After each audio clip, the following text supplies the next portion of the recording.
played before, or at least, you know, Inkling and Banjo are both kind of meta-relevant characters in the UK, so they played the matchup before at some point.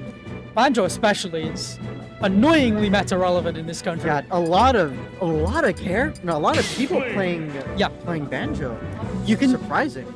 You can see that reflected in like tier lists as well, is that like people over here will rate Banjo as like a high tier, high mid tier. Yeah. But if you go to like the US where there's no Banjos really, immediately it's like low mid, maybe. It's because they just haven't seen the potential. Yeah, they just haven't seen it. But now we got a very exciting set coming up here. Shaneak versus OwlBBs, as we mentioned before. OwlBBs on the Sora rather than the Banjos per usual. Even with the Banjo tag, he's not going Banjo, surprisingly. Shaneak on the Inkling has always been making moves with his character. One of the prodigies here in the UK. Yeah, one of the many. One of the many prodigies who came up. And they're all very young. All of them are incredibly young. Yeah, and they are all coming out in support. They do all support each other. Solid and Maze Beans are probably in the crowd somewhere, cheering Shaneak on. Oh, that was a nice conversion off the fireball. Oh, and another nice conversion off the Thundaga, but overcommits to the down air. Still finding a way out. I like the way he's using, obviously OwlBBs, having used to play Bayo, kind of knows how to utilize an afterburner kick type move, right? Yeah. And as well as you mentioned, having played Bayo before, I believe he's gotten used to like canceling some like multi-hits, like his fair and his nair, and being able to get the upper confirmed off the 2 nair hits. Yeah, he really knows how to play advantage state with this character, and that's not something you see. Like, a lot of top Sora representation is the top player just kind of messing about and getting maybe a bit desperate. Yeah. So it's nice to see a good Sora who, you know, knows the character inside out. I like the attempt with the reflector, but it didn't pay off really. Okay, Shaneak not really finding time to charge Ink.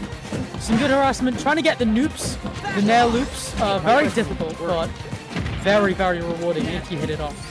Absolutely. But now he's caught here without Legend invincibility, but being able to get back on stage very easily there. Yeah, smart. We're seeing some noops here, but being able to jump right out of the footstool. He's got him in ice.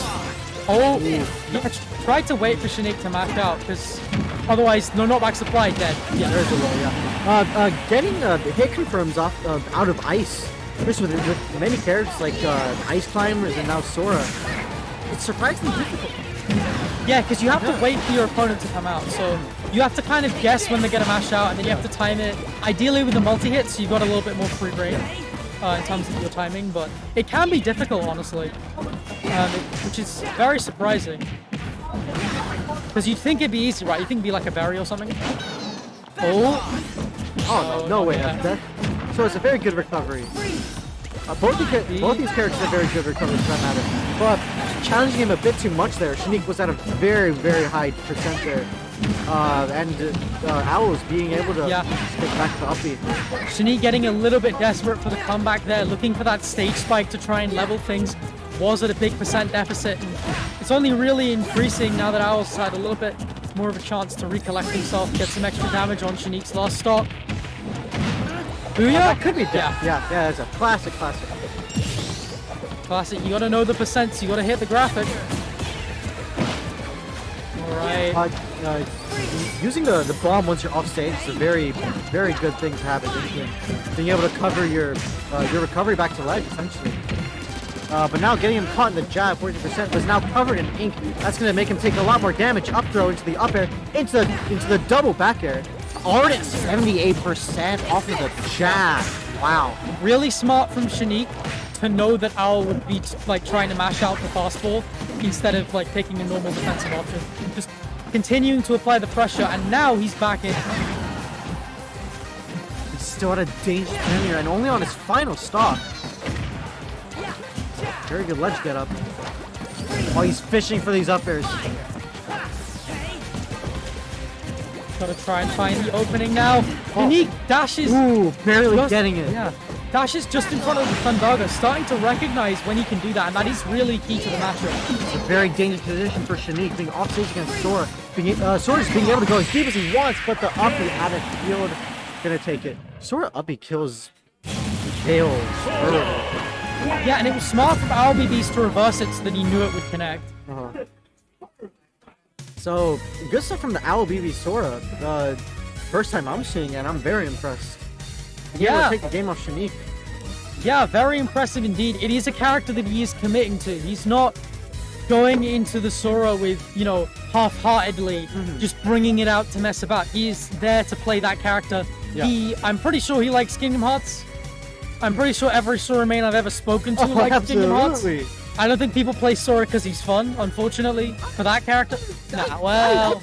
I don't play Sora, but I find him fun. And I don't love Kingdom Hearts. Fair enough. Gotta say. But even then, Owl here is giving it an amazing performance with Sora. Yeah. Hopefully Shaneak can turn up the heat, and he absolutely can, right? Yeah. Shaneak being able to make the loser's run of a lifetime, beating the likes of Perry, Bloom. Yeah. Bloom being the biggest threat in the UK by far. So yeah, I'm not sure what since they banned stages, right? But they ended up going to town. No, not town. They ended up going to PS2 anyway. Yeah. Do you think we'll be seeing bans?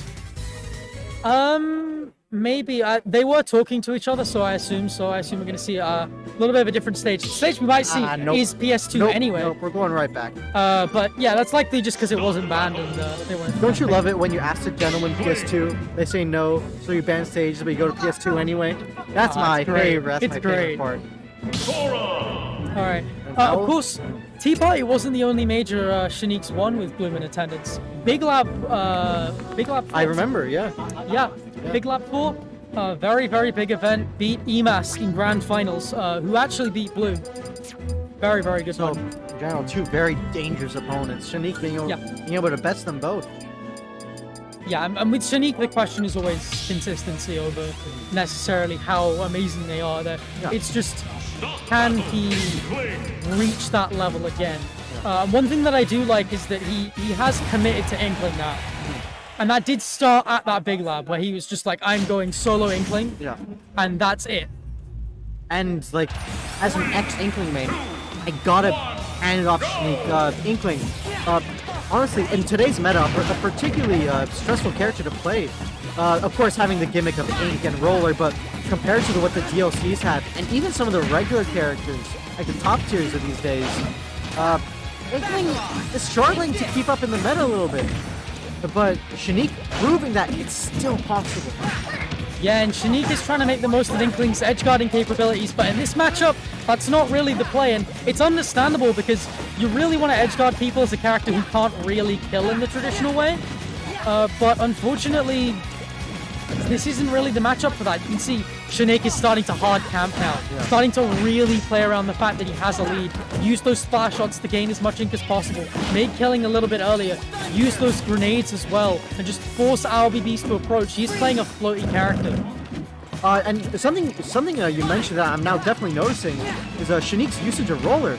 I noticed that at the beginning of the match, he used it to cover the center of the stage, the reunion logo, to discourage the Owl from traveling across the center on land. And then when he was trying to hard camp him for a little bit, escape to ledge by use of the Roller. So his movement is also restricted at ledge, but the footstool! The footstool! Oh, wow! Very surprising. That's I really that frustrating if you're Shaneak, but he's going to try and make the most of it as much as possible. Ooh. Nice little frame trap. He was expecting that. Yeah, great counter from OwlBBs. Surely dead if he didn't hit that. He could snowball off this. The absolute reversal from Owl with the use of the side B there, sending him right back off stage. And now, both players back on ground here. Not necessarily even. Owl once again in the lead here. But definitely not. Oh, beautiful. The moment I say it. Yeah. That's the sneaky kill confirm off the fair. Now OwlBBs really snowballing. Hard call out on the counter. Great weight. Yeah. Really great weight for that. Very, very smart. And you're seeing Owl throw out that counter because even though it's a super risky option, it's kind of the fastest one he has in that situation. You know what I mean? Because his aerials really aren't that quick and they will get beaten out by immediate counter out of the berry. It's smart. Yeah, and he's only started doing it this game. It's a very good tempo mix-up. We're seeing all these loops come out. Oh, that was very smart. Oh, barely misses the spike there on the down air. Shaneak is going in on the ledge here, but not going to be enough this game. Once again, Owl with a dominating presence here. Being able to take game 2. If he continues playing how he's been playing for the last 2 games, this could be another 3-0. It could be. And Shaneak, unfortunately, the frustration in that second stock kind of set in. When you lose your first stock in that wave, things become a bit difficult. And he did regain it come the third stock. That gives him a bit more momentum. We are seeing this with Shaneak. Off the Inkling. All right. Yeah. Unfortunate for fans of Inkling myself, but good to see players trying out different characters. You know, I love seeing character variety. Yeah, of course, you do love to see it. And maybe it's something something Shaneak has been working on to try and deal with bad matchups. Yeah. And that's the thing is Shaneak's really looking for these edge guards in a matchup where you can't really do that. Yeah. And so Pyramithra is going to give you the license to maybe go off stage a bit more, but more importantly, Pyra is going to give you just a lot of kill options. Oh, absolutely. Pyra has kill options to the brim. There's also the down air, off an up air. Being able to kill raw with tilts that just end your stocks early. Yeah, and Mythra being able to rush down the Owl like he's doing now. Sora lacking in the fast movement department, but Mythra being an absolute master of it. It also means that Owl has to be even more precise with things like his Nair and Fair loops, and we've seen Foresight come into play multiple times as a result. And Foresight, absolutely a consideration of Shaneak here. Just being frustrated with the loops there. It was showing in the first 2 games. Hopefully, with the use of the pseudo faster thin, he could maybe stand a better chance here against these combos. Hopefully, indeed. With a downer, that downer is unbelievably strong. Switching up, seeing some smart switches here. Switching to Pyra, see if he can sneak in a kill. But then once he's gone far enough, switch back to Mythra to close the distance. Yeah, you really don't want to be stuck in. Oh no, another footstool! Oh, that's just starting off both of these games with a footstool. Yeah, Owl is so smart at hitting that at a disadvantage, and you know, one's a coincidence, 2 is a pattern. This is like one, you could say it was accidental the first time, but I don't think you could say it's accidental now. Oh, absolutely not. That was very purposeful. But with the stock being cleaned up here with the up smash, seeing maybe a panic option from Shaneak, 2 up smashes in a row. I'm not sure he would have done that otherwise if he was not maybe a little tilted by the double footstool. On the 2 games at least. Immediate up Yana steal. He has still got a lead to work with. Nice neutral get up. Normally you see a lot of people panic rolling there, and that's what Owl was looking for, but he didn't buy it. Trying to find his kill quickly. Gonna see a switch to Pyra soon, maybe. Of course, the thing that we've seen Shaneak immediately switch off of Pyra a couple times, because you really don't want to be stuck in neutral playing a mid tier, even though you have that kill power. Oh, the back air. Not quite gonna take it yet. Aoki is ready with these counters. Is he not going to kill just yet, or not really going to find it? Did it a pretty reactable range, using Mythra again to try and force Owl into a ledge trap situation where the Pyra can come out. Up there, very nice. Yeah, thought trying to DI away to get out of that combo, but ended up just dying a little bit earlier than he'd otherwise want. Needs to find the kill quick, or the frustration's going to start to set in. We've seen I believe couple already settling in here. Shaneak being very frustrated, going for a combo that didn't even connect because they hit his shield instead. Yeah, just going for these blazing ends, trying to catch a 2-frame, trying to catch a neutral get up. Just throwing out all these big hitboxes, praying he could clean up his stock. Yeah, and you can see the Owl game plan coming in clutch. And Shaneak is begging Owl to jump out of shield, but he just refuses to bite. He's spotted what Owl's going for, and the beating comes in clutch. That's why we pay for these characters, isn't it? And Owl has to make sure that doesn't frustrate him, because if he loses the game because of that, that can be kind of tilting. He has to keep calm. He has to keep his cool. Shaneak is trying to make the most of this situation as much as possible. I was kind of expecting him to clean up the stock with an uppy there, catching him without a defensive option, but oh well. Guess not. We're going to see the game continue a little bit. Yeah, Shaneak's gotten so much better at playing around Thundaga as the set's gone on. He used to get hit by that, but now he's smart and just drifting past the hits as they travel, so that he doesn't even have to air dodge. Barely missing his own footstool there. But yeah, that's going to be a clean confirm off the note. We're seeing a very nice 3-0 from OwlBBs. I think I can speak for both of us. This was, of course, a little surprising, but not entirely unexpected. Yeah. Right? OwlBBs, of course, again, one of the best players in the UK, one of the best players in Europe, and just so good. Just a little bit too much for Shaneak.